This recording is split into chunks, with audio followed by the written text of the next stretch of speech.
Human metapneumo virus అందరిలోనూ ఆందోళన కలిగిస్తోంది. ఇప్పటికే చైనాలో విజృంభిస్తున్న హెచ్ఎంపీవీ కేసులు మన దేశంలో ఒక్క సోమవారం నాడే 7 కేసులు నమోదు కావడం భయాన్ని రేకెత్తిస్తోంది. అయితే ఇదేమీ కొత్త వైరస్ కాదని, పాతదేనని, దీన్ని 2001లో నెదర్లాండ్స్లో గుర్తించారని వైద్య నిపుణులు చెబుతున్నారు. చలికాలంలో దీని వ్యాప్తి ఎక్కువగా ఉంటుందని, చైనాలో గతంలో కూడా ఉండేదని వివరిస్తున్నారు. అయితే వ్యాప్తి రేటు 10% మాత్రమే ఉండేదని, ఇప్పుడది 90%కి చేరుకోవడంతో పెద్ద సంఖ్యలో కేసులు నమోదవుతున్నాయని చెబుతున్నారు. చైనా ఉత్తర భాగమంతా ఈ కేసులు నమోదు కావడంతో ఇదొక వేవును తలపిస్తోందంటున్నారు. కరోనా వైరస్ సృష్టించిన విలయం నేపథ్యంలో ఇప్పుడు వైరస్ అంటేనే అందరిలోనూ భయాందోళనలు వ్యక్తమవుతున్నాయి. హెచ్ఎంపీవీ భయంతో దీర్ఘకాలిక వ్యాధిగ్రస్తులు, గతంలో కోవిడ్తో తీవ్రంగా ఇబ్బంది పడ్డవారు అప్పుడే వైద్యుల సలహాల కోసం సంప్రదిస్తున్నారు. అయితే ఇది పాత వైరస్ కావడంతో మెజారిటీ ప్రజల్లో దీన్ని సమర్థంగా ఎదుర్కొనే రోగనిరోధక శక్తి ఉందని వైద్యులు భరోసా ఇస్తున్నారు.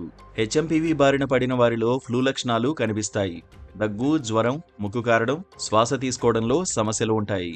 వైరస్ తీవ్రత మరీ ఎక్కువగా ఉంటే బ్రాంకైటిస్, న్యూమోనియాకు దారితీస్తుందని వైద్యులు హెచ్చరిస్తున్నారు.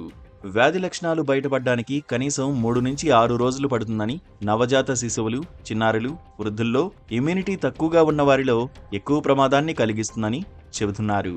శాస్త్రజ్ఞులు ఇప్పటిదాకా గుర్తించిన లక్షలాది వైరస్లలో ఇది ఒకటి. దీనివల్ల వచ్చే ఇబ్బందులు సాధారణమైనవేనని, కోవిడ్, ఇన్ఫ్లుయెంజా మాదిరిగా ప్రమాదకరం కాదని శాస్త్రవేత్తలు చెబుతున్నారు.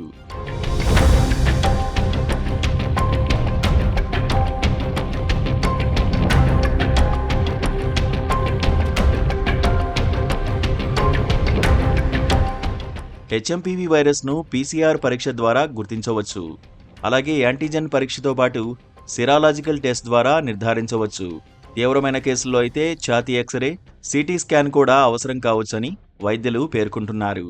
హెచ్ఎంపీవీ నిరోధించే టీకా ఏదీ లేదని, దీనికోసమే అభివృద్ధి చేసిన యాంటీవైరల్ ఔషధాలు కూడా అందుబాటులో లేవని వైద్యులు తెలిపారు. ప్రస్తుతం వ్యాక్సిన్లు అభివృద్ధి దశలో ఉన్నాయన్నారు. ఈ వైరస్ బారిన పడిన వారికి లక్షణాల ఆధారంగా చికిత్స అందించాల్సిందేనని స్పష్టం చేశారు. చేతులు తరచుగా సబ్బు, నీరు లేదా ఆల్కహాల్ బేస్డ్ శానిటైజర్తో శుభ్రం చేసుకోవాలి. రద్దీగా ఉండే ప్రదేశాలకు వెళ్తే మాస్కు ధరించాలి. కరచాలనాలు చేసుకోవడం ఆపేయాలి.